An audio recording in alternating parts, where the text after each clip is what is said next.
stakeholders here in the United States, including many members represented here today, NAACP, ACLU, SRA, Human Rights Watch, and many others who are unable to join us today. As Miki mentioned, we have been working together in close coordination since as early as 2018, when the United States, Mexico, and Canada submitted a bid to host the game next year. And our work includes, a part of our work includes working in close coordination with FWC 2026. In fact, much of our collaboration and consultations with the FIFA 2026 team in Miami has been highly constructive over the course of the past few years. That includes our providing significant input on the human rights framework that FIFA has shared with host cities that outlines expectations for host cities in terms of how they engage on issues like safety and inclusion, workers' rights, and access to remedies and grievance mechanisms. Our hope, of course, is that these principles will be substantively and meaningfully reflected in the host cities' action plans, which we expect to see in the early part of next year. And of course, we are very much hoping and encouraging host city committees to make sure that the stakeholders, the grassroots organizations in their cities who are boots on the ground on these issues, are able to meaningfully consult and view those action plans well before then. In addition to our sometimes very frank exchanges with FIFA, we are also working to mobilize grassroots stakeholders within cities and across all 16 host cities, and particularly those 11 here in the United States. And I want to say that finally, it's important to note that in addition to the host city committees and our expectations for them, we want to make sure that FIFA itself is held accountable to their own business and human rights practices, certainly in line with the United Nations guiding principles on business and human rights, which includes preventing and mitigating any harms that FIFA itself may contribute to or that are acted upon by government entities. So as Miki mentioned, we are 200 days or about 7 months out from the start of the tournament, and I think for many of us this is an unprecedented moment. You see before you today some of the most prominent civil liberties and civil rights organizations here in the United States coming together to express some of our concerns and also indeed expectations for next year. You'll hear from us many different issues, including, for example, I think for many of us, immigration is top of mind. Over the summer, some members of our coalition worked closely with Fair Square to publish and organize a public sign-on letter directed to President Infantino, expressing our concerns about this administration's current policies around immigration and the impact that it will have on communities, workers, fans, visitors, and the people who already live here. To date, that letter has not been publicly acknowledged or responded to by FIFA, even though it's signed by over 90 civil society organizations here in the United States. Another issue, of course, is the impact of the tournament on some of our most vulnerable community members, including people who are experiencing homelessness or are housing insecure, people who face risks of being displaced by the tournament or even criminalized for their status as part of so-called beautification efforts or cleaning up efforts by the host cities. This is especially important to us in the wake of last year's Supreme Court decision in Grants Pass versus Johnson, which essentially held that it was constitutional for cities to criminalize sleeping outdoors in our communities. You will also hear shortly from Kathy Feingold, who is the international director at the AFL-CIO, which has been a founding partner in our coalition and has been an anchor on our labor rights issues across the past few years. We know that workers, of course, are the backbone to the tournament, and they will be also vulnerable to unsafe working conditions like heat stress or low wages and other types of issues. And then we've seen how some of these issues, including displacement, overpolicing, and so forth, has expressed itself in many ways in past tournaments here in the United States, including the 1996 Olympics in Atlanta, 1984 Olympics in LA, which are host cities for next year. And for us, they serve as cautionary tales about how not to proceed. So the next year, for many of us, it will be a real test of FIFA's actions and commitments to human rights, as well as those of host cities. I think one thing that we can agree on with FIFA very clearly is that the unprecedented scale of the tournament, which is 104 Super Bowl-sized matches or Taylor Swift concerts, pick your poison. It's a precedent for many of us. And the bottom line is that in addition to making sure that FIFA is held accountable, I think the message today too is that FIFA's reputation in human rights is of course well documented, but FIFA cannot be used as a shield by host cities and governments in the United States or Canada and Mexico to hide behind human rights abuses. In many ways, of course, 2026 is also unique because of the fact that the responsibilities for the operations of the tournament and the human rights protections are diffuse across many different stakeholders, including FIFA, but also host cities, host city committees, and various aspects of government. So every entity has a role to play, including all of us in this room as civil society stakeholders, as press, and as stakeholders broadly. But happily, I think the United States has a rich history of civil society organizations being movement and movement builders and agitators, as Jamal likes to frequently say, to make sure that that human rights conditions are protected. So with that, are we ready to introduce the video? I want to introduce Kathy Feingold, who of course is the International Director at the AFL-CIO and is Deputy President of the International Trade Union Confederation, or ITUC. Kathy is joining us by video today in pre-recorded remarks. She's currently on work travel, and we're ready to set it up. We'll turn to Kathy.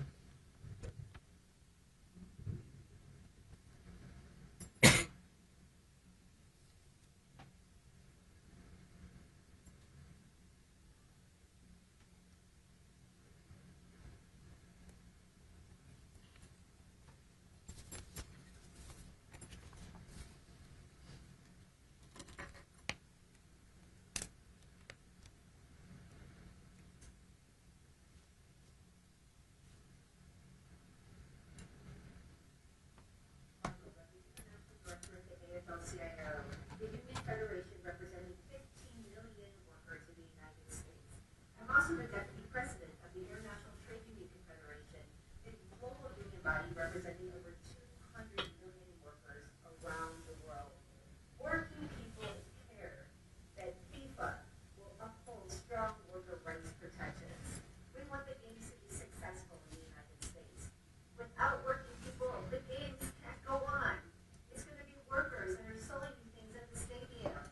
They're going to be building things to make sure that we can have fan festivals, setting up the porta potties, making sure that there is security there.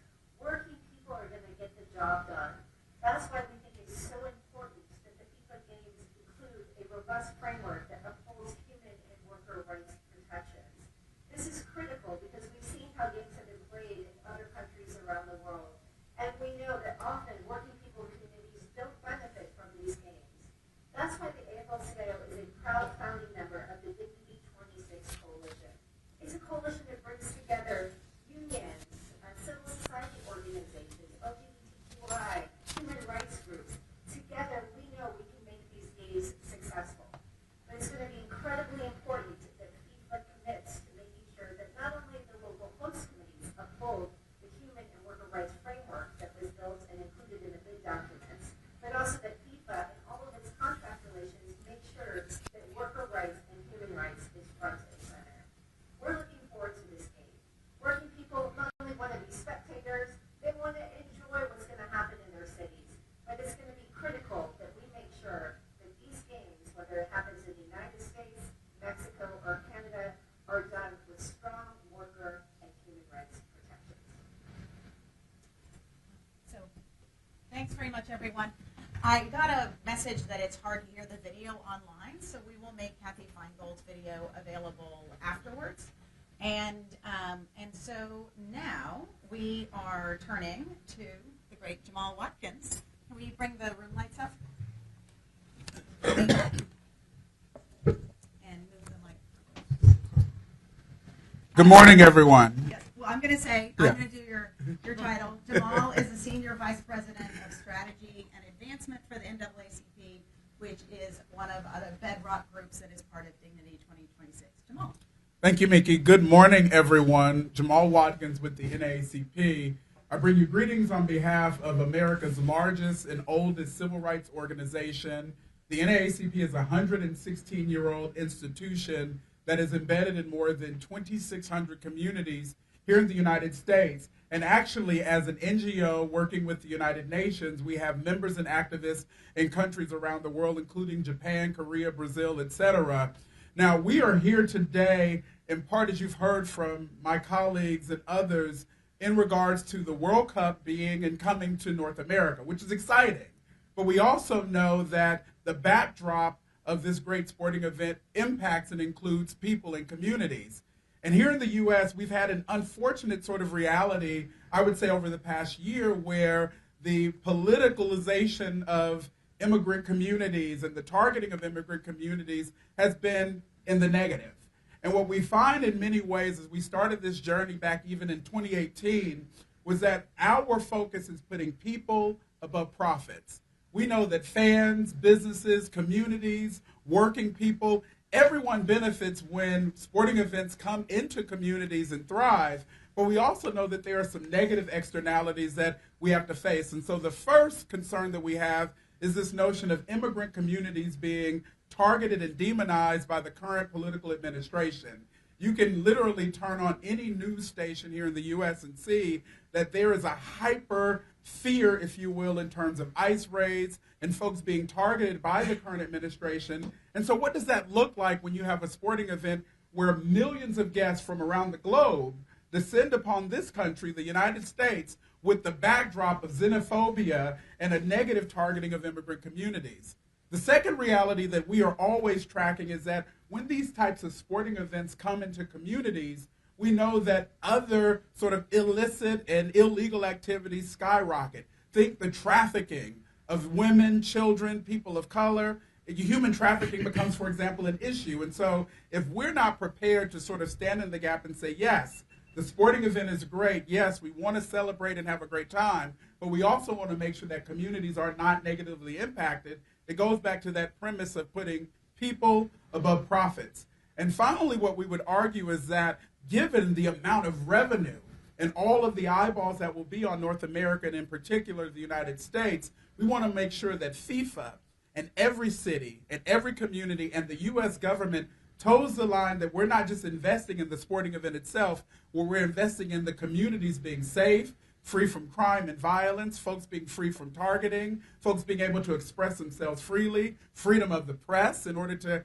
articulate and tell the right stories, and really to connect the dots so that when the World Cup leaves these great shores and goes to other countries, that the standards have been raised and that the bar is high for both human rights and civil rights. And that's the fight that we're in right now. And I use the term fight because in many ways it's felt like a push and pull when all we're saying is put people first, put people above profits, and make sure that the sport, the fans, the players, the businesses are all thriving in the right ecosystem. Thank you. Thank you, Jamal. And FIFA is very, very well known for putting people above profits.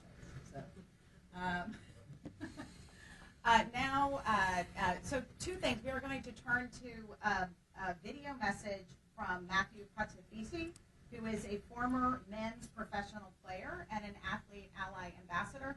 Athlete Ally is a core member of Dignity 2026 and also of the Sport and Rights Alliance. It works to stop LGBT harassment and abuse in sports, starting at grade school through professional sports.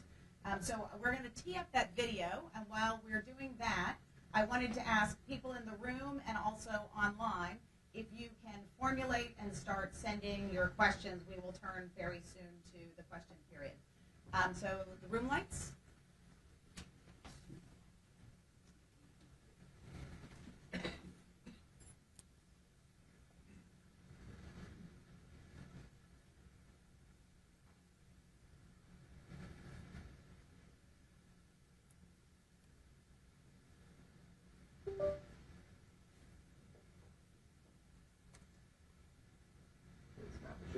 I'm a former professional athlete of Major League Soccer, as well as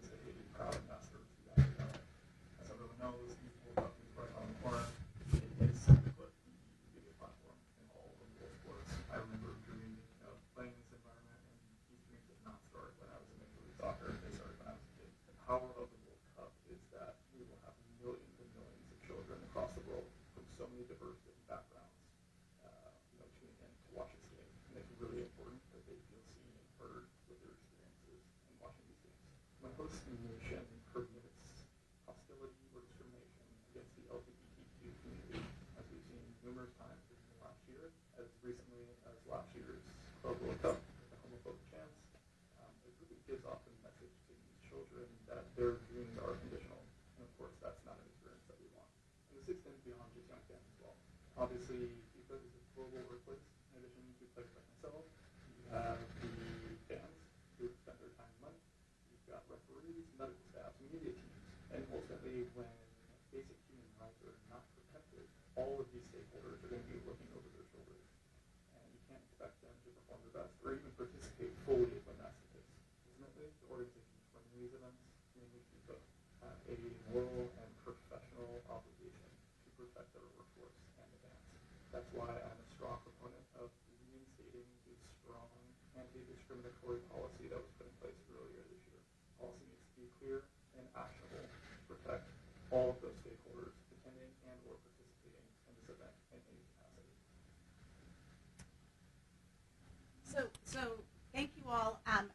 We know the audio on that may have been hard to hear, so we can make that video available to you. And to say, Matthew Pacifici's video also, his message is that the anti-discrimination and anti-racism policies that FIFA rolled back, they rolled back their own policies earlier this year ahead of the Club World Cup, that those policies need to be reinstated. Some of you will know there were homophobic chants in the Atlanta stadium after those policies were rolled back by FIFA.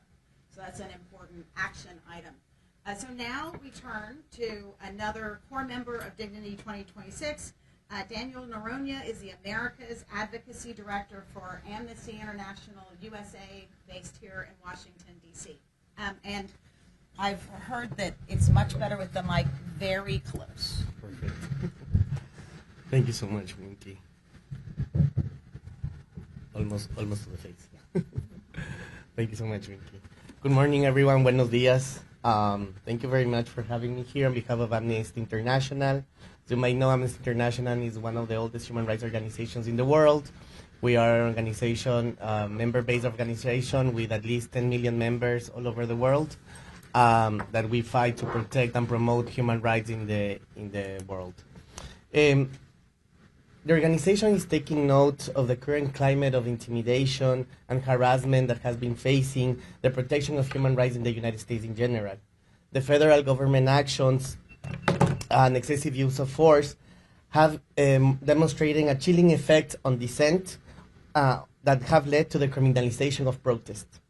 Additionally, the near dismantling of all human rights capacities within U.S. foreign policy, funding, and structure has deeply reduced the capability of international institutions for more accountability. This basically means that all the international institutions that at some point could perform some oversight capacities have been diminished. Within this context, the ability to peacefully protest without fear of retribution is a cornerstone of a free society. Yet, this is increasingly under pressure in the United States. There is a long history of peaceful protest in global football, connected as well with people power. This is the most popular sport in the world, therefore people must be at the center of it.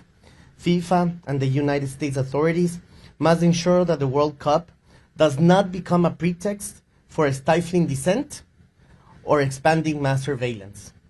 Every player, fan, journalist, and resident has the right to participate and protest without fear of sanction, arbitrary detention, or any sort of discriminatory treatment, and in this case also of deportation. FIFA has repeatedly committed to delivering a tournament that respects and protects basic freedoms, including rights respecting law enforcement. We need to make sure that the US put these safeguards up front. For those reasons, we as Amnesty International also reject any increase in the militarization of public security in the United States in this context. These include any form of immigration enforcement in complete disregard of human rights. Families, fans, players, and other members of the football community have the right to enjoy the game without the fear of being detained and separated from their loved ones. This is a worrisome expansion of authoritarian practices intended to stoke racism, which in turn instills the fear in many communities and basically is aimed to silence dissent. When people gather for the games, they should not be subjected to the use of technological tools with automated capabilities that enable constant mass monitoring, surveillance, and assessment of people, often for the purpose of targeting non-US citizens for the purpose of immigration enforcement. The World Cup should be a space that embraces diversity, freedom, and equality, where it is a safe space that celebrates football and all the multiculturalism that it brings with it. Football is not only a sports arena, but also the people's tribune. It is essentially an anti-authoritarian game. As the former Brazilian football legend Socrates once said, if people do not have the power to say things, then players will say it for them. He also stated, while I was a footballer, my legs amplified my voice. Thank you. Thanks very much, Daniel, and also for bringing Socrates' voice into the room. So I'm a core part of the Sport and Rights Alliance is a group called Football Supporters Europe. Many of you will be familiar with them. They were not able to be here with us today. And also the ISC, which is the International Supporters Coalition, which is a North American fans group very similar to FSC. And they have been part of the Dignity Alliance since 2018, going back to the human rights risk assessments. I wanted to read a message from Bailey Brown, who is the president of the ISC and was not able to be here with us today. And her comment is about supporters' voice and fan safety. We also have an omnibus statement from many of the groups with quotes that you can use. And Bailey says, supporters are the backbone of this sport, yet FIFA keeps making decisions about our safety without ever talking to the people who actually show up. So the fans are in the stadiums. She says, you cannot claim to unite the world while shutting out the very fans who bring the energy and passion to every match. We are asking for something simple: transparency, real consultation, and concrete protections for every supporter at the 2026 World Cup. So I wanted to turn now to the topic of press freedom. It's relevant for all of you in the room. And of course, it is the freedom that protects all others. I wanted to also say that the committee, we have our speaker from RSF. I also wanted to say that the Committee to Protect Journalists is a core member of the Sport and Rights Alliance from the beginning. And CPJ has provided safety and security training to more than 700 journalists in the United States this year. And they also have a very important WhatsApp chatbot that you can text if you are having problems. It's almost like a crisis helpline, and the need for that is going up in the United States.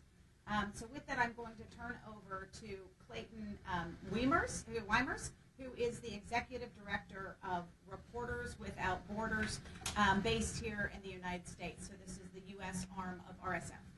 Clayton. Yes, thank you. I'm Clayton Weimers. Reporters Without Borders is a global press freedom organization. We have offices in 15 countries around the world. We have a network of correspondents in 150 other countries. We really do make an effort to be everywhere, and obviously the connection here is that FIFA is everywhere. The World Cup is everywhere. Soccer is everywhere. It is one of the things that really brings everybody together. And we know for a fact that the whole world, billions of people, is going to be tuning in to watch this tournament.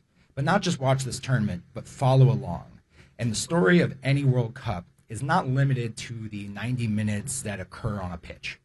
It's in and out of the stadiums. It's the run-up to the tournament. It's the construction of infrastructure. It's the fan celebrations and the travel from all around the world to converge on this one point and celebrate something that we're all very passionate about. And people all around the world who are not able to come are going to rely on journalists to tell a complete and contextualized story of this tournament before, during, and after the games are being played. And so we have to ask ourselves, what kind of story are they going to hear or read or watch?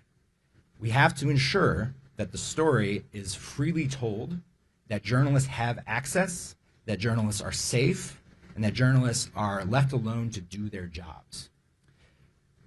we can't take that for granted, unfortunately. This tournament is happening against the backdrop of a broader crackdown against press rights in this country.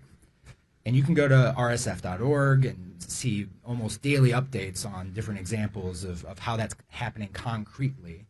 But I'll just cite one example right now, which is going to be very relevant to the journalists in this room, as well as many of the journalists who are going to be covering this tournament, which is a proposed change to the terms of visas that are given to international journalists to legally live and work in the United States. We presently have a very generous system that is very open and welcoming of journalists all around the world to tell America's story to their countries. But the proposed crackdown is going to severely restrict the terms of these visas. It will lead to deportations. It will lead to media organizations deciding it's not worth it to send a journalist in the first place. It will result in the rest of the world having less access to reliable information about the United States at a time when the whole world is very concerned with what's happening in this country. And, I'll just finish by saying very quickly, I think too often people make assumptions about sports journalism as not being necessarily full and complete journalism, or that sports journalists aren't necessarily faced with the same threats that other types of journalists, like, say, a war correspondent might be faced with. That's just false. And you don't have to look any farther than what's happening right now at this very moment in Algeria. If you see me glancing down at my phone, it's because I'm checking for updates, because soccer reporter Christophe Glaze is in court right now having his appeal hearing for a 7-year sentence for terrorism-related charges. But let's be very clear. Christophe is being charged with an act of journalism. He's being punished for doing his job as a journalist, and it's outrageous that he's been detained in Algeria since May of last year. He should be released immediately. I bring up Christophe's case not because he's special. Unfortunately, he's not. He's one of over 500 journalists currently being detained all around the world. And so I bring this up because I don't want there to be any misconceptions. Soccer journalists are journalists. Sports journalists are journalists. And journalists are under threat all around the world, including here in the United States. Thanks very much. And I would add that even here in this room are journalists who have experienced repression in the context of the World Cup. So these are real risks, and they are real risks that FIFA has failed to mitigate in the past, even though they know about the risk. Now, batting cleanup for our discussion today is Jamil Dakwar. He is the anchor of our conversation and also the head of the U.S. program at the ACLU, the American Civil Liberties Union. So, Thank you very much, Minky. Thank you for being here this morning. My name is Jamil Dakwar. I'm the director of the ACLU Human Rights Program.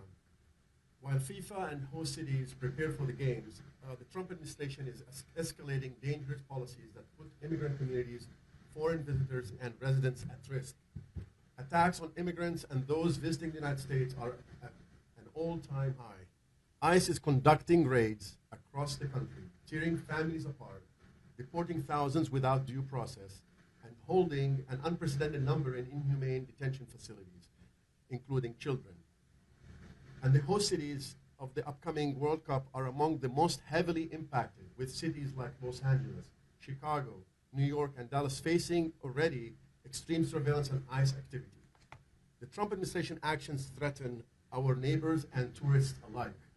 And FIFA has unique leverage to push for change, not to whitewash and capitulate.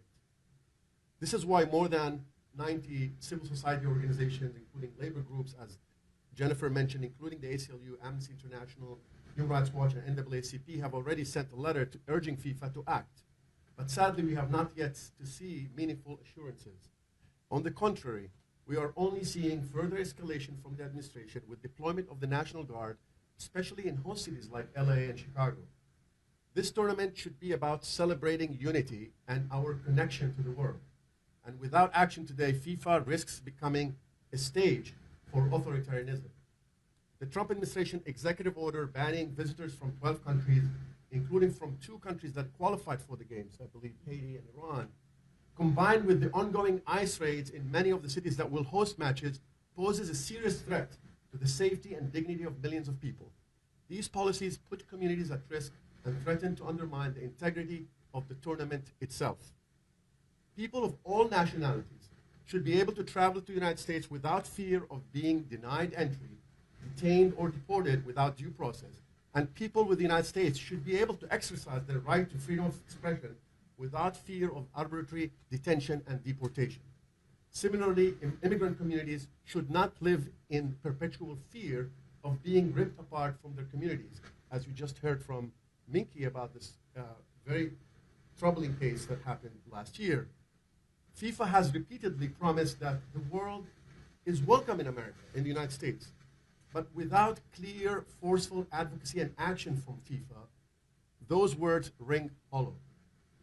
FIFA must use its influence to call on the US government to uphold human rights, end discriminatory travel bans, and stop immigration enforcement actions that target communities where matches will take place in particular.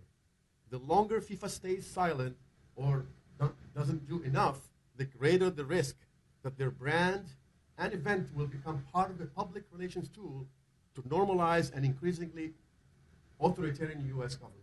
Thank you. Thanks very much.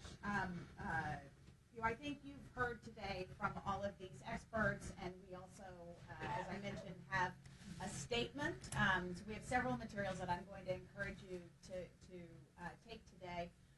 But this is really a collective message. I think that FIFA has no World Cup without players, fans, workers, host communities, and you, the journalists. And it really is an opportunity to show as well that these mega sporting events can be delivered without serious human rights abuses, that they should be delivered without an ICE dragnet to separate children from parents, and that we actually shouldn't even be having to have this press conference. So with that, I'm going to turn over to questions. We're actually going to go first to questions we are going to go first to questions online. So I'm going to take the first question, actually from Paul McGinnis from The Guardian. What are the specific actions you would want FIFA or host cities to take to protect the safety of immigrant communities and traveling fans? Paul would also like to know the immigration status at the time of arrest of the father in today's Human Rights Watch report. So I'm going to answer the second part first. The immigration status was asylum seeker. As you may know, asylum seekers, once you arrive in the United States, you have a right to seek asylum. You have a right to go before the judge and make a case.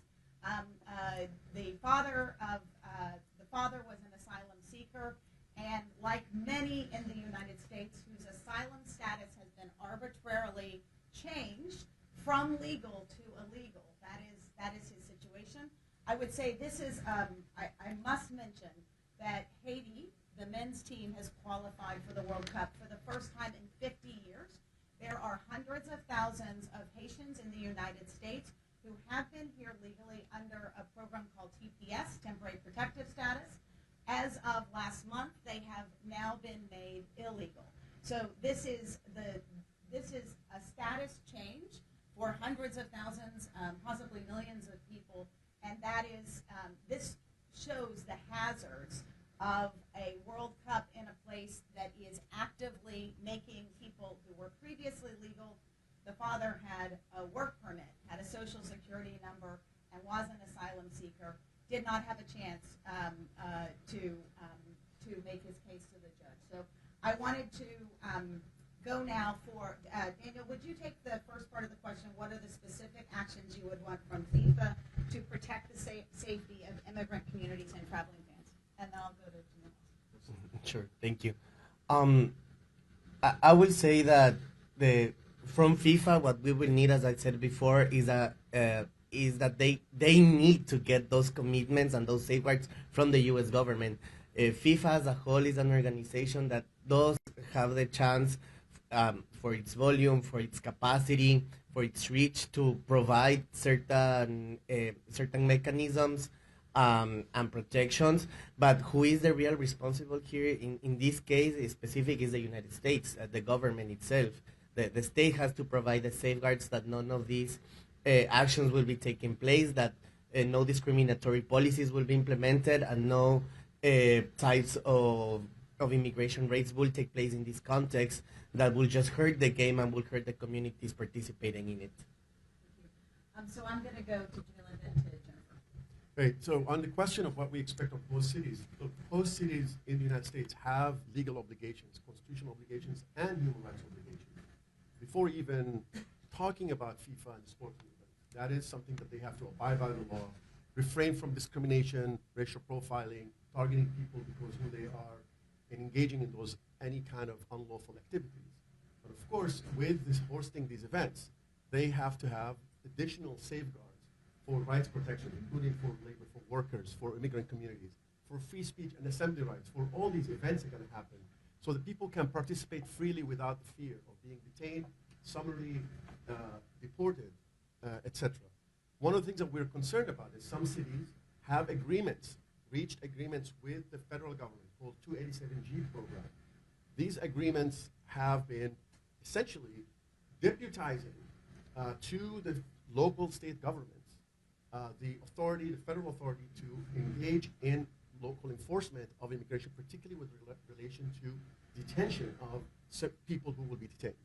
Those agreements have been harmful, have been abusive, have been well documented by our organizations as something that should not be engaged. So we are calling on host cities to refrain from these kinds of agreements, because these are something that open the door for more abuses and less transparency and accountability, and less people will be willing to be in those places if they will not be protected from abuse. Thank you. And our new Human Rights Watch reporting also has a section on the 287G. Jennifer. Yeah, and I think it's also incumbent for us to mention the fact that in addition to hearing from national stakeholders on these immigration issues, this is also clearly a very localized issue in many of the host city committees, and there's lots of local immigration advocacy organizations who have been kind of beating this drum for many, many years, and of course are very under-resourced at this moment. But I do want to kind of mention, in addition to the 287G agreements that Jamil has mentioned, and the fact that, I think a lot of stakeholders and cities are asking for repeals of those agreements, or at the very least making sure that law enforcement are trained adequately.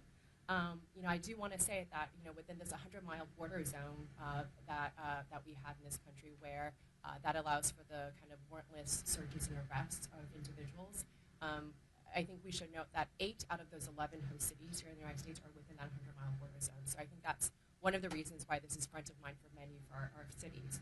I also want to mention that I think many of our cities' stakeholders are asking for open and transparent communication and information and data, including data tracking around the arrests and where they're being held, and just making sure that that information is made publicly in advance for all stakeholders. Thanks very much. So we're going to go now with a question from Khalid Nahar from the German media Sportschau. It asks a question. I'm going to have Jamal take that question. The question is, political neutrality is within FIFA's statutes. FIFA also claims to have a zero-tolerance approach when it comes to discrimination. How does this match up with the close relationship of the presidents of FIFA and the USA that has been shaping up in recent months? So a question about discrimination and anti-racism policies. Well, we want to be clear that there is no such thing as political neutrality in these current times.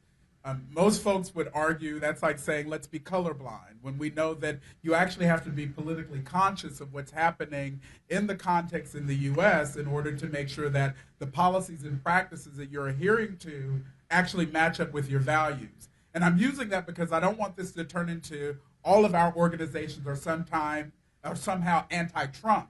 But what we are anti are the immigration enforcement policies that are literally tearing apart families and demonizing immigrant communities. You heard Minky lift up the reality that temporary protected status for Haitian community members here in the United States has been wiped away.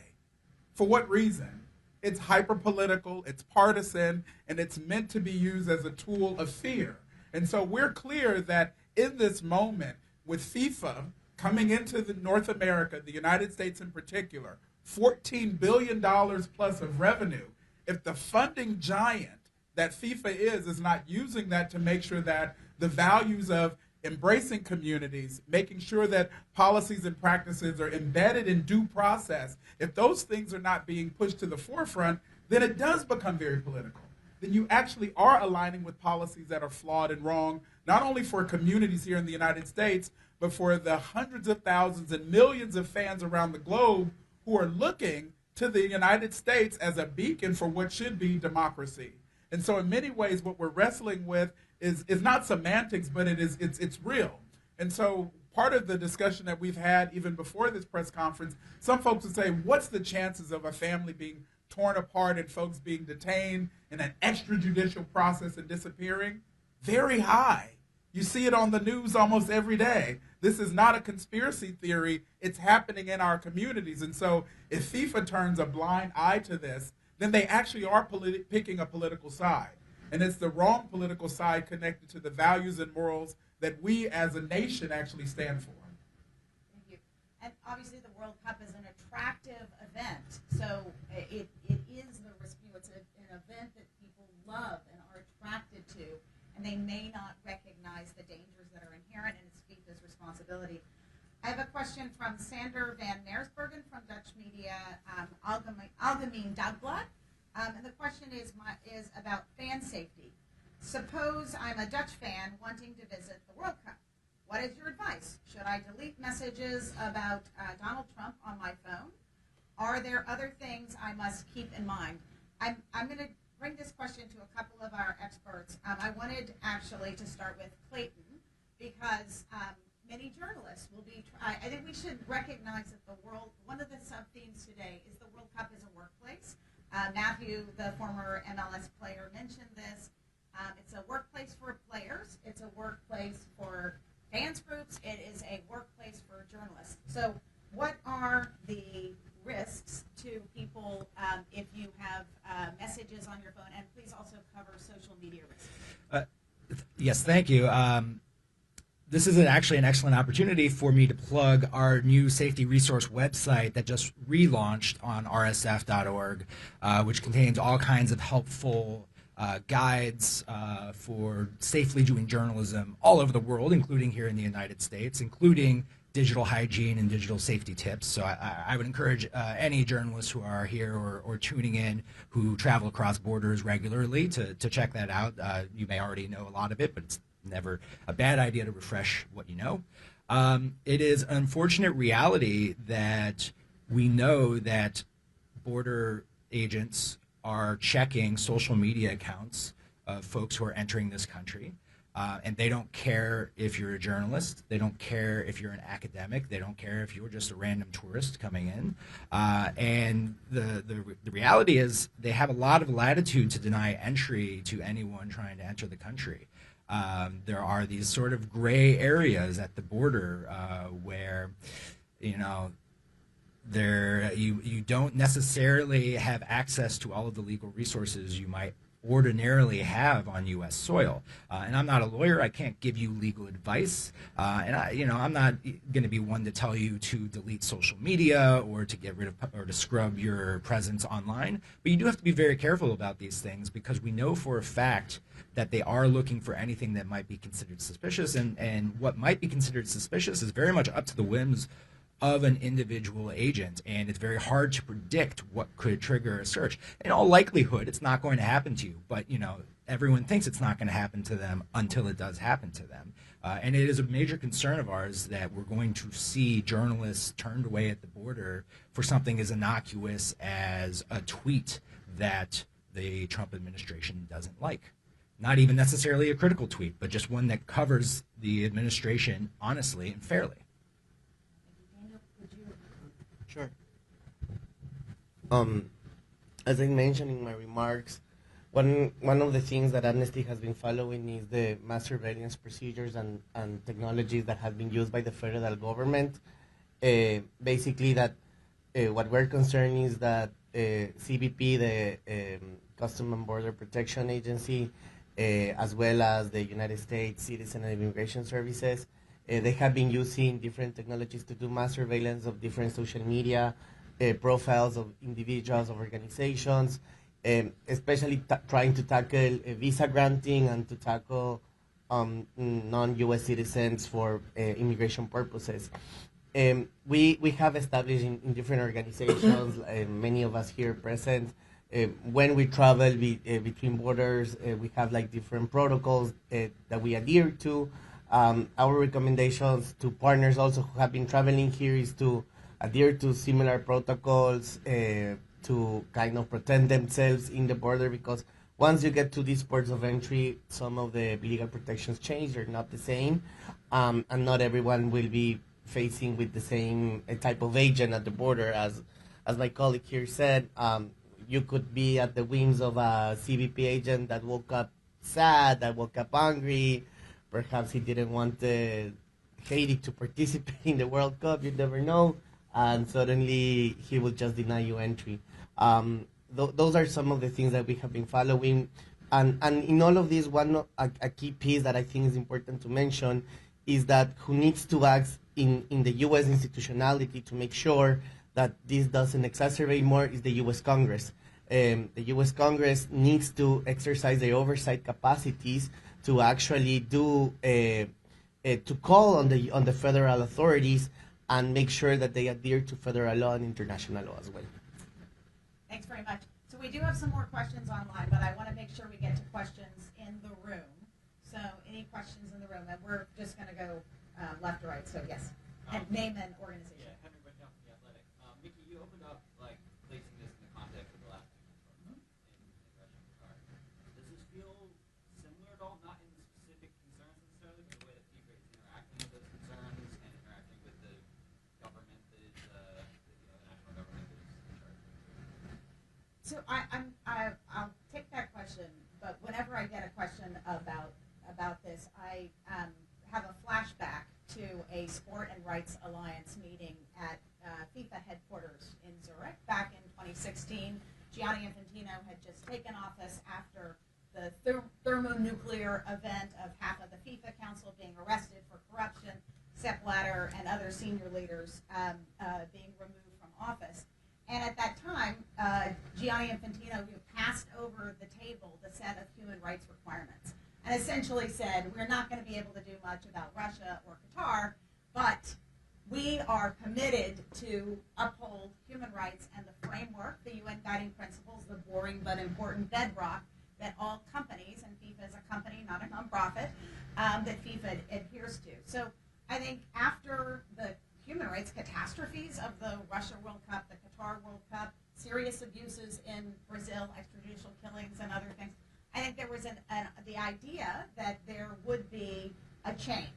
And we are here to tell you today that idea, that concept, that there would be a meaningful human rights framework, it is not working. We are within months of the opening of the World Cup, and there is a lot of work to do. It is not too late, but it is absolutely time for FIFA to uphold the commitments it has voluntarily taken to put in place and implement the human rights framework. It is also the responsibility of the host city committees.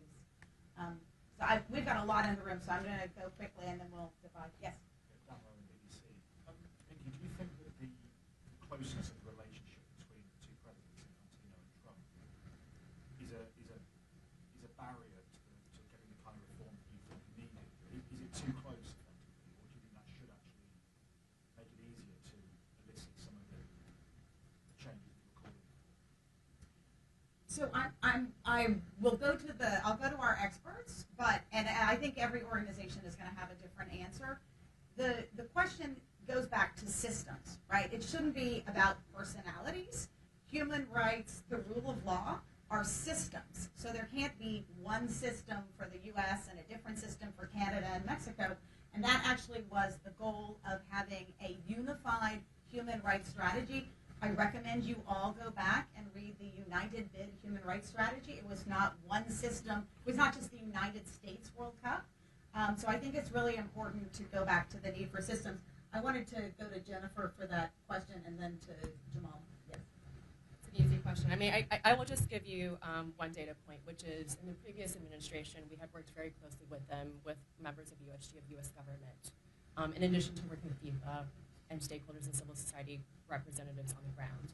And so that looks like very close conversations and monthly briefings with the State Department, DRL, which is the Bureau of Democracy and Labor and Human Rights within the State Department.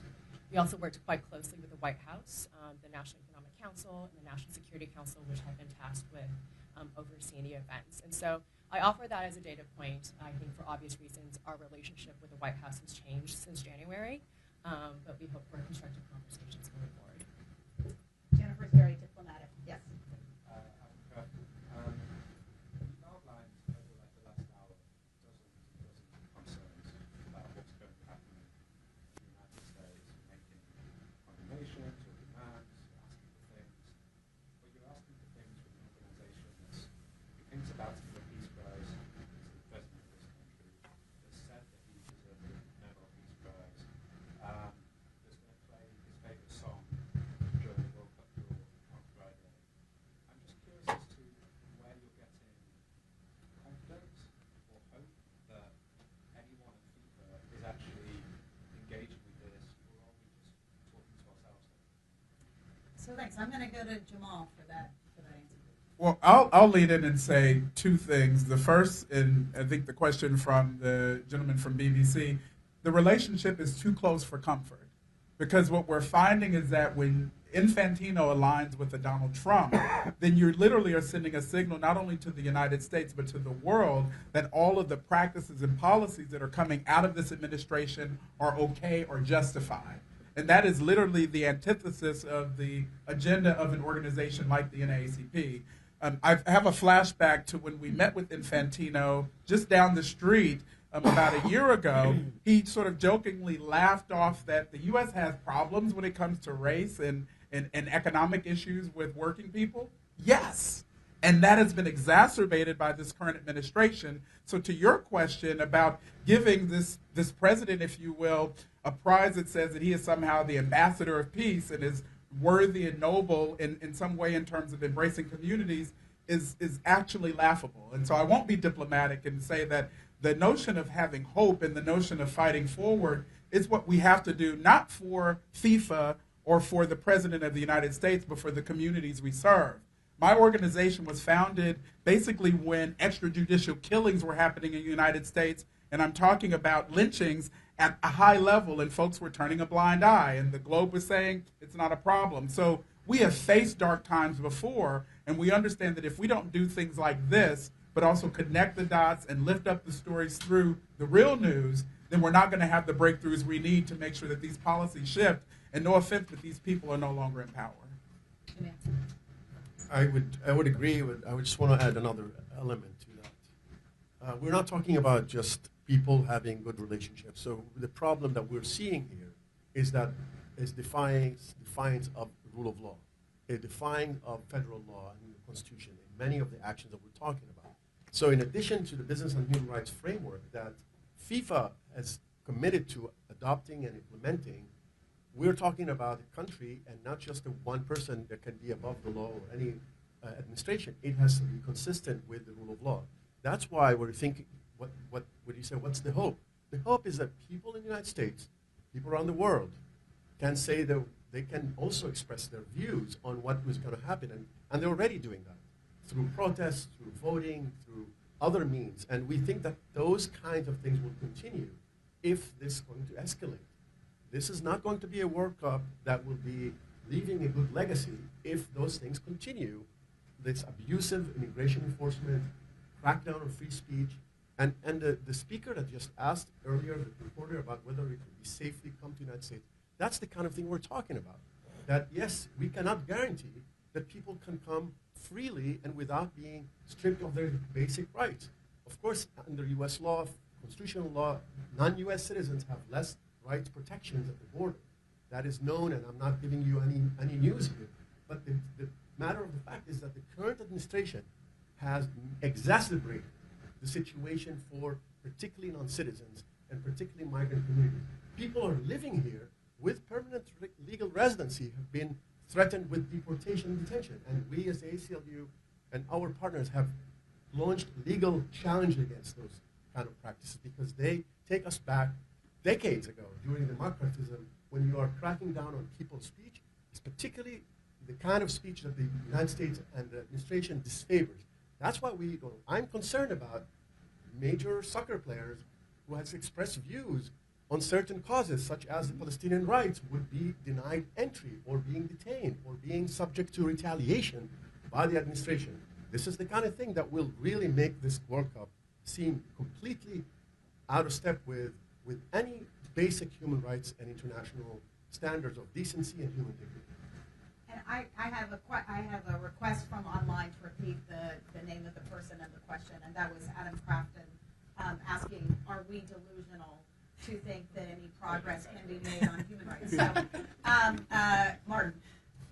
Yeah, it's Martin Zeeland for the Times in England.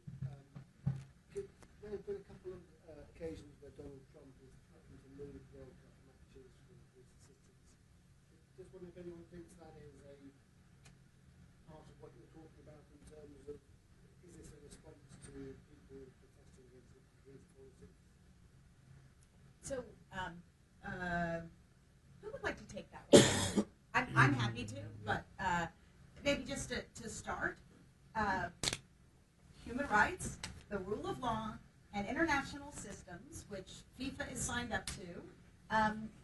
The whole point of it is predictability, reliability, and one thing that is not allowed is retaliation. So you are not allowed to retaliate against someone whose opinions you don't like. You're not allowed to keep journalists whose writings you don't like out of the United States for the World Cup. And you are not allowed to move host cities at a whim. And I think this is what international systems are about. It's a bad practice. It's unprofessional. But it's also antithetical to the whole concept of a reliable system. And I would add that FIFA is also to blame here. FIFA awarded the World Cup to Saudi Arabia without doing a proper human rights risk assessment, with doing a joke human rights assessment that found that there was a medium risk of human rights abuses in Saudi Arabia, which does not comport with international human rights reporting.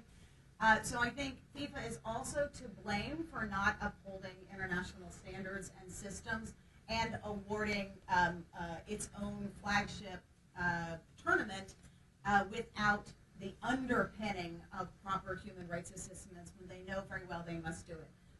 Other thoughts? Yeah, somehow being diplomatic has a pejorative connotation this morning. So at the risk of sounding like I'm being too diplomatic, I just want to say that I mean, to the earlier question really quickly about this administration, I think that is, my response was also, I think, a reflection of the fact that this is a question, I think, specifically for the White House Task Force on for 2026 and what they are doing actively, because they are also the interagency task force that has been completely silent on their plans for human rights and labor rights issues. On host city committees, I think that's a really interesting question. It is, I think you can read the temperature really well about how host cities will or will not respond to pressures from both federal and state governments by the action plans that they will release, hopefully by early next February. But I also think this is a question for FIFA. FIFA, I think it's very well known, has not resourced the host city committees in financial ways, or provided them with any financial means to actually execute the human rights action plans. So there's no funding, there's no kind of meaningful staff. So kind of this is sort of the Wild West for actually human rights for a lot of host cities, in addition to a lot of political challenges that they're facing from both the federal government but also across state governments. So I wanted to go now back to questions from online. And Jana Olivio from Finland's media Ital Sanomat asks, are there any specific countries that have qualified, for example, Iran, Uzbekistan, Haiti, or others, that you are concerned might not have supporters allowed to travel to the U.S. at all for the World Cup? And I'll go to Rachel Causey from the Sport and Rights Alliance for that answer. Yes, thank you, Minky, and thank you for the question. We are concerned that supporters from Iran, Haiti, and other countries will not be able to come. to the World Cup. We've worked very closely with the Open Stadiums movement in Iran, where women have been fighting for the right to attend their own football matches in country for decades. And now the World Cup in the U.S., which should be a beacon of freedom, is also now going to prevent those same fans from being able to attend matches. So we're very concerned, and we're calling on FIFA to work with the administration to ensure that supporters are able to attend the matches, and that this truly is a World Cup for the world. You cannot have the World Cup while leaving out most of it. Thank you. So we want to go back to questions in the room. Yes. To what extent have your organizations communicated with FIFA about this inaugural Peace Prize, and what commitments would you like to see to feel confident that it's not just PR stuff? So that's Bill McCarthy from AFP asking about communication that civil society may have had with FIFA.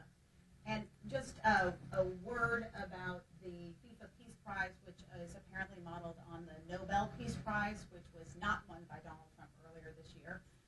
Human Rights Watch wrote to FIFA asking specifically what was the process, what are the criteria for selection, who are the nominees, and who are the judges. And Human Rights, that letter in the full form is linked from our statement today. We did not have an answer to that, which you could infer that there is no process, there are no other nominees, there was no judging, and of course the FIFA count. It was news to the FIFA Council, the governing body. So I really think that is a question for Gianni Infantino. And I wanted to turn over to him. Yeah, I would just say briefly, look, it's kind of an insult to the intelligence of a lot of fans and people, supporters, and people who are watching the World Cup when you were all of a sudden coming up with this prize that, as Nikki said, had no basis or very, very little transparency around it. The perception and the impression that you get, and I think that's really what at least as the ACLU see it, as this is, FIFA is dragging itself into becoming part of a public relations tool, as I said, to normalize an increasingly authoritarian U.S. government. That is a real concern. We're very troubled about that. So any actions by the president of FIFA or any officials of FIFA in the preparations for the World Cup has to be very carefully considered because of the way that they would be perceived and had an impact on real lives of people. I would add one other thing. Gianni Infantino has said that this FIFA Peace Prize represents 5 billion fans of football around the world. I think it's really, the Dignity 2026 and the Sporting Rights Alliance have two of the major fan organizations. I think it is a very good question to ask, really, how were the 5 billion fans of football consulted? What was the polling? How were their opinions taken into account? So I think if you say a prize is on behalf of 5 billion people, then you actually have a responsibility to say, how did you consult those fans? What was your process? So we look forward to hearing what the process to consult the 5 billion fans of football was by Gianni Infantino. So another question in the room, and we're going to go until 11 o'clock. This was advertised as 90 minutes, and if there are questions we can't get to online, I also would like to say that we are available to answer those individually, either in writing or with interviews. Yes. Our question is about the draw and where it's going to be. It's going to be the Kennedy Center, which I understand it has been quite controversial after Trump was president. So the question is, how do you see, is that problematic that it was moved to from Las Vegas to Kennedy Center, and is that right? FIFA rules or anything like that? Halvor Eklund from NOS asks about the choice of venue.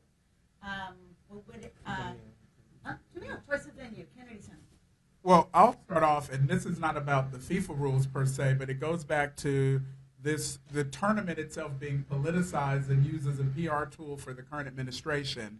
As you know, the Kennedy Center has been taken over by the White House in a way that has been unprecedented. And in many ways, for civil society in the United States, folks said that we were going to not partake in activations at the Kennedy Center simply because it's being used as a tool by the White House for a self-appointed, if you will, king. And so you hear this notion of authoritarianism and fascism, and it actually is something that's playing itself out in the context even of the World Cup. If it's about the players, the fans, and community, then how can one person say we're going to shift where the draw is going to happen and place it in a location that benefits me politically? That's literally what we're seeing happen before our eyes. And so in many ways, the optics actually speaks to the undercurrent of what we're all lifting up, which is this is about the rule of law. It's about putting fans first. It's about putting communities first. And what we see, even with the draw being shifted to the Kennedy Center, it's another sort of line in the sand of a self-appointed king, if you will, saying, this is my playground, and I'm going to use this sporting match to really glorify myself and who I am as a leader, which is the antithesis of why we're here in the first place.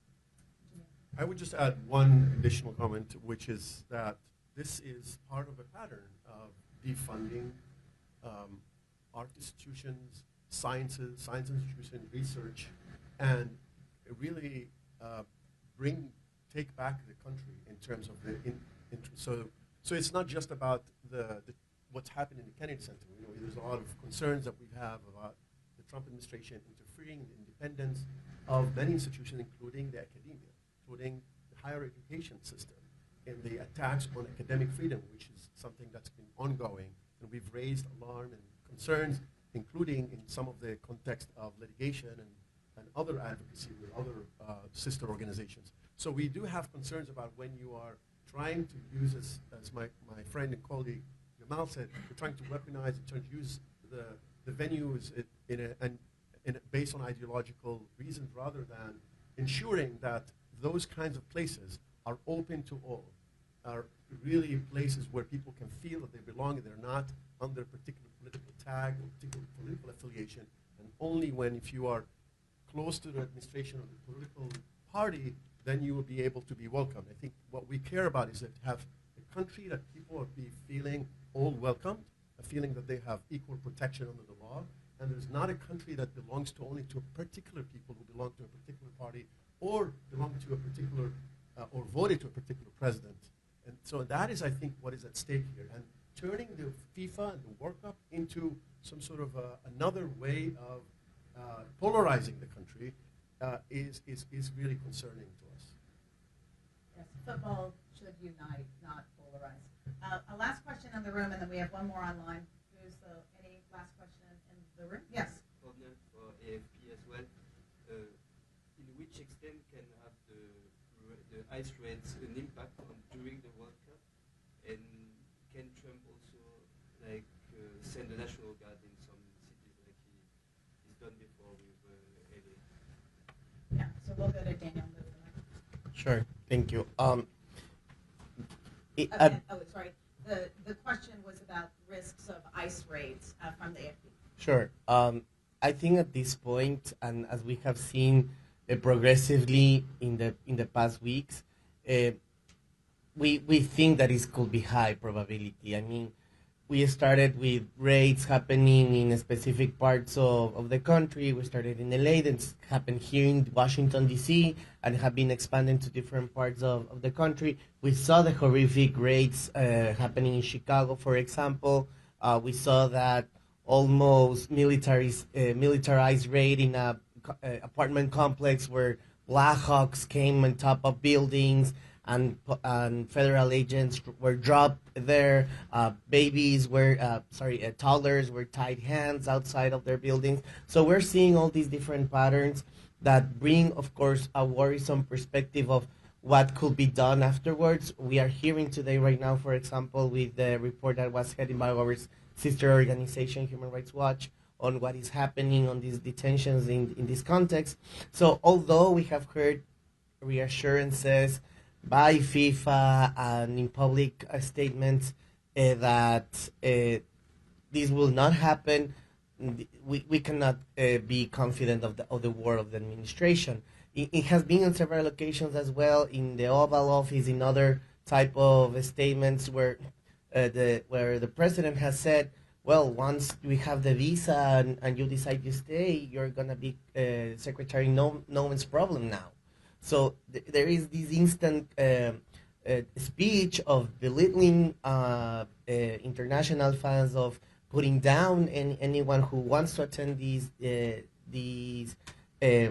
games and these events. So it's a very high probability as well of the use of the National Guard. We have seen an uptick in militarization, and we think that this could be amplified more, and that's what we have been saying. The World Cup security cannot be used as an excuse of heightening up the militarization in different parts of the country. Yeah, no, I agree with that. I just want to add, we are concerned about militarization of law enforcement now, tomorrow, before the World Cup, during the World Cup, and after the World Cup, right? And of course, now we focus on the World Cup because it's such a big event that has likelihood that this will make things worse for people in this country to feel safe, particularly immigrant communities. Well, one other thing I want to add, this administration is ramping up its enforcement, immigration enforcement. For those of you who don't know, not familiar with the budget that was adopted by the US Congress just a few months ago, we're talking about $170 billion in funding for immigration enforcement, including $45 billion specifically for ICE detention. Where is that money going to go?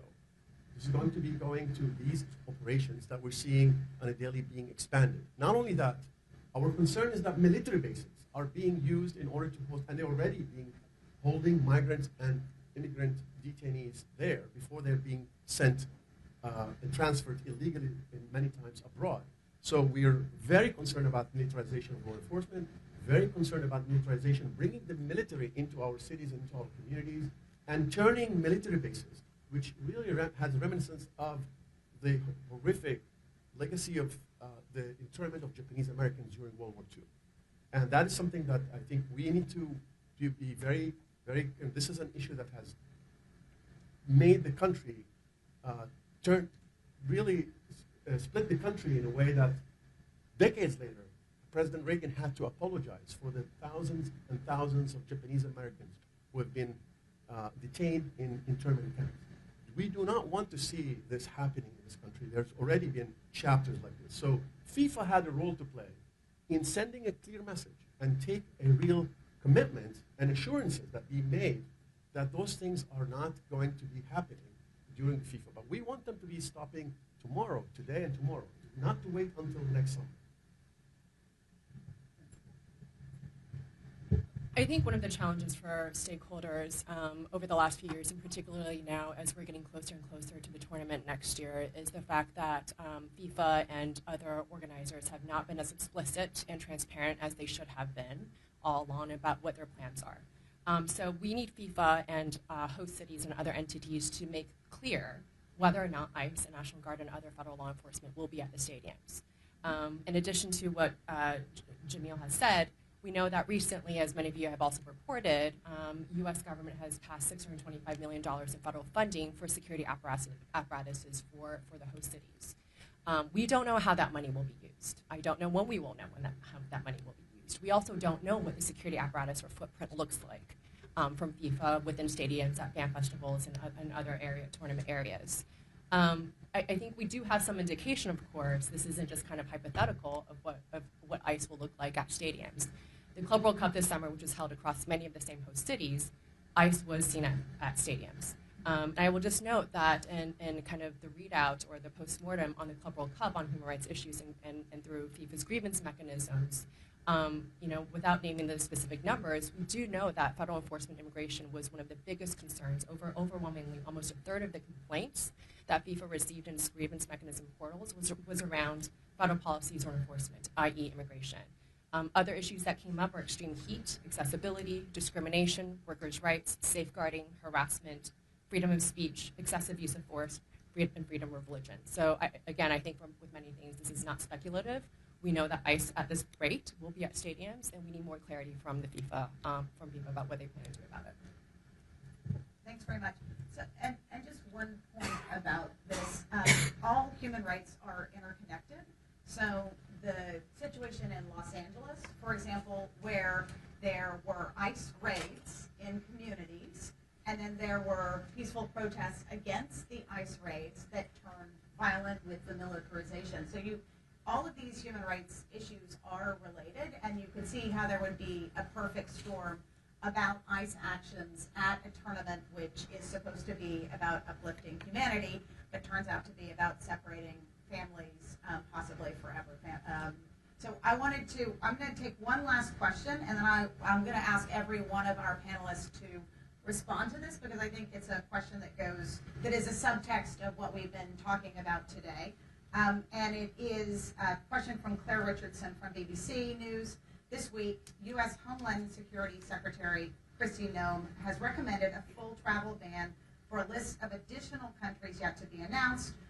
We talked about there was a dozen in the executive order from last June, and a total of 19 countries are affected in some way from the June executive order. This question is, how do you expect this could affect travel for teams and fans to the United States? So I'm going to start with Rachel and also ask that the answer to that question from our experts wraps up your final thoughts. Thank you so much. Yes, we have seen that news and are very concerned that Haiti,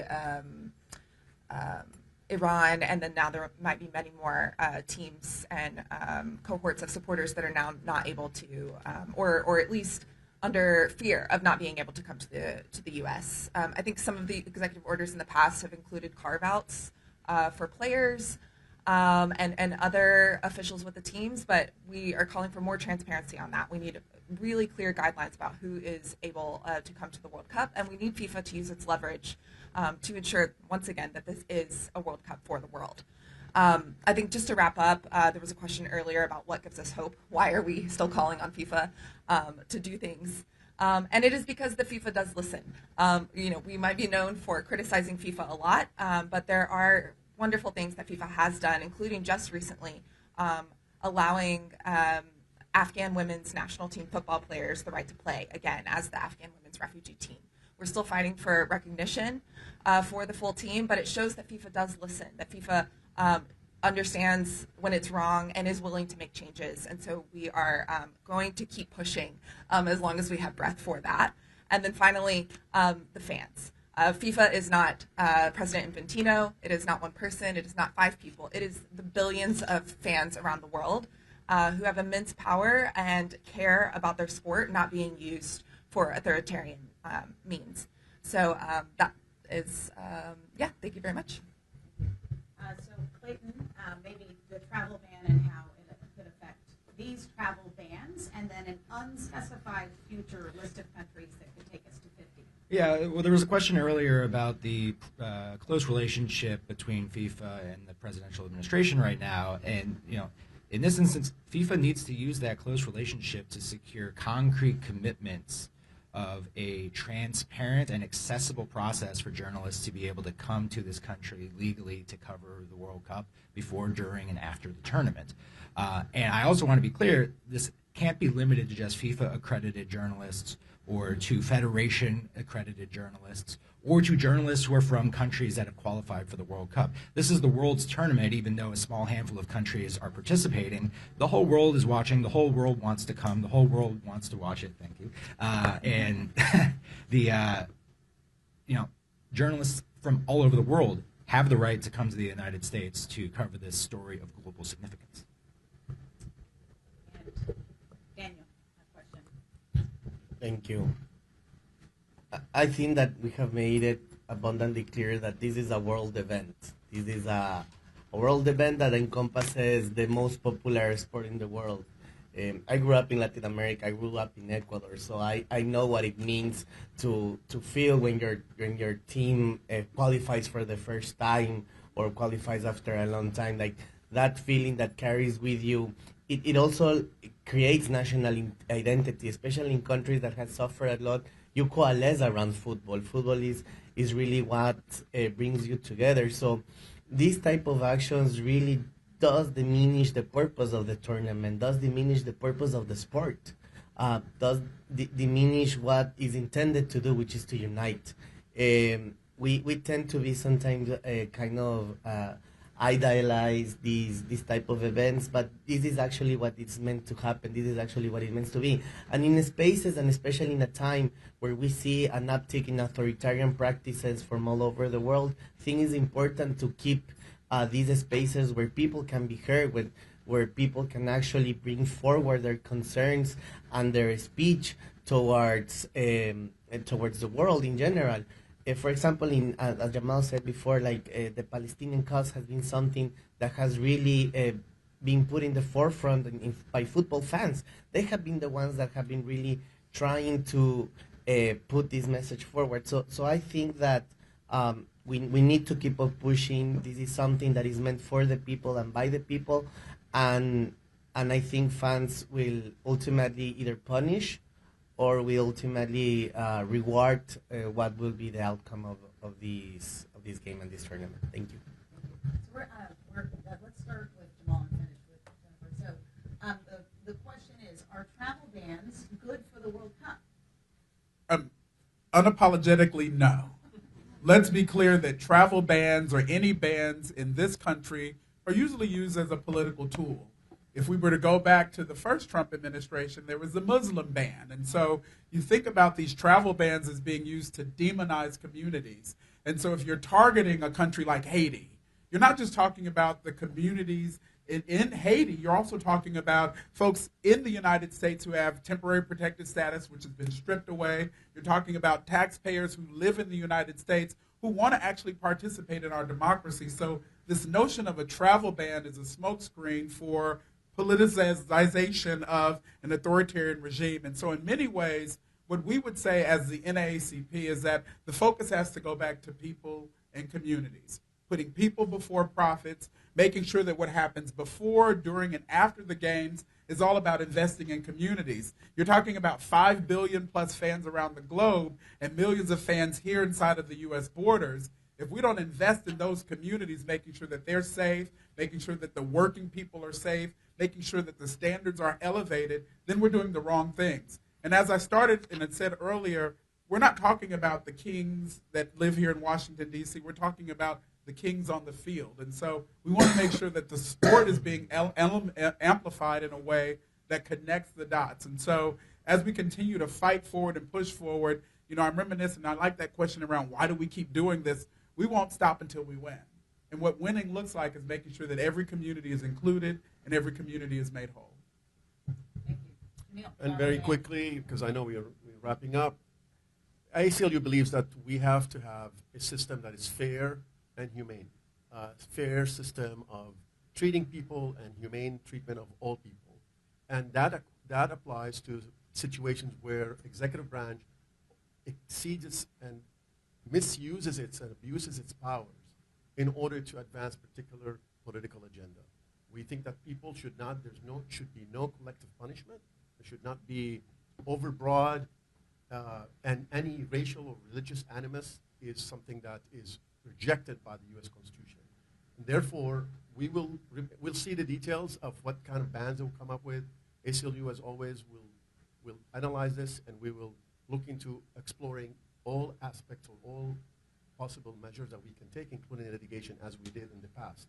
But for now, I think it's really important to focus on what is happening. There's already harm and damage made by the executive orders that have already been issued and other presidential memorandums that are issued against people traveling or people who are in this country. And I think, again, I want to emphasize that we really need to make sure that there are changes and movement, and FIFA can make that difference by leveraging its influence, whether it's the closest relationship between the president of FIFA and the President Trump, or because of the leverage that they have financially. People will not be coming to the United States. That's a big loss for the United States.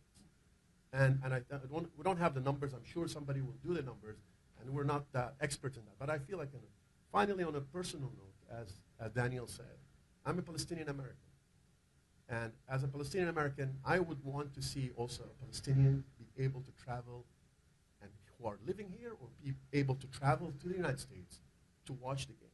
The fact that there is already decisions made as a matter of a collective punishment against Palestinians who are holding Palestinian passport issued by the Palestinian Authority is something that at least personally troubling. I'm not here speaking on as a ACLU, but rather just giving you a sense of how people in this country, we are a community of people who come from all over the world. So taking people out, banning people based on their religion, nationality, or race, or sexual orientation for other matter, or political views, is something that we should not endorse, should not accept in this country. And that's why I think we're going to be fighting for a fair and humane system of immigration that treats everyone based on the merit rather than weaponizing it for ideological reasons.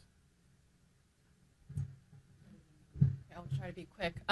So I think on the ban, I think it's just to be clear, and I think I speak for many of us, if not all of us up here, is that we want visitors to come. We want the World Cup to go off next year without a hitch. I think many of us, as you can see, are great fans of football and of the sport, and so we want to see it go swimmingly.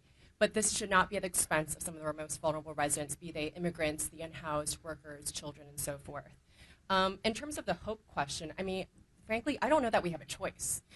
Because 2026 next year, for many of our host cities in the United States, is going to be one of many coming up. Take LA, for example. They're hosting the Super Bowl the year after the World Cup, and then the LA Olympics in 2028. So for us, the FIFA World Cup next year will be a blueprint not just for future tournaments across the globe, including in 2030 and 2034, but it's a blueprint for how mega sporting event is achieved in this country, and so that we can leave a positive legacy in those host cities as we asked for in 2018 when we won the bid. So, mercifully, the press conference is coming to an end. I want to sum up by thanking our partners, the Sport and Rights Alliance, Dignity 2026, and all of you. You actually are, this is your workplace, and we defend your right to come here without harassment and abuse, to not have to download the contents of your phone, or to worry about being detained for something you wrote. I wanted to say that this is intended as a wake-up call for FIFA. As Jennifer indicated, we have been working with FIFA, with their excellent human rights team, with many partners inside FIFA. It's not a monolithic organization, and there are many people who understand very well the responsibilities that FIFA has to uphold human rights, to uphold the rule of law, and not to create an event that is a dragnet for immigration enforcement. That is a very important point. So I wanted to end by saying there is no World Cup where players have in the workplace faced LGBT discrimination, harassment, racism, or abuse. There should not be a World Cup where workers or children are exploited for their labor. There should not be a World Cup where fans face being banned, or worse, arrested and deported if they are here in the United States. So that's I think we have two visions. You've heard two visions of the World Cup today. One that uplifts the rights of workers, of fans, of players, of journalists, and of communities, and one that actually abuses the rights of these essential stakeholders for the World Cup. This will not be the last time you hear from Dignity 2026 and from the Sporting Rights Alliance. We hope to be a resource reporting on things that are relevant for the World Cup coming forward. And next year we will be having reports on the human rights situation in Canada and in Mexico.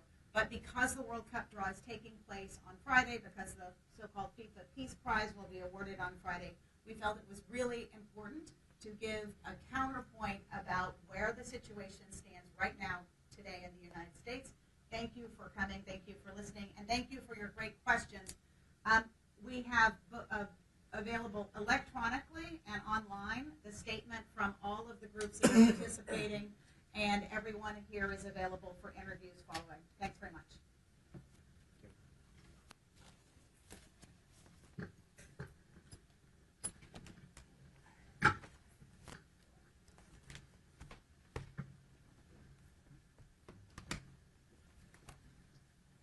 Thank you for staying past the beginning of the Giuliani press conference.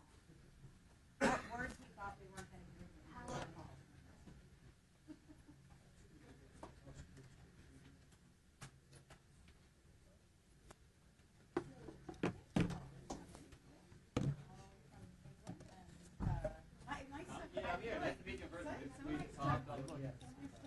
Hi. Nice to meet you. Nice to meet you.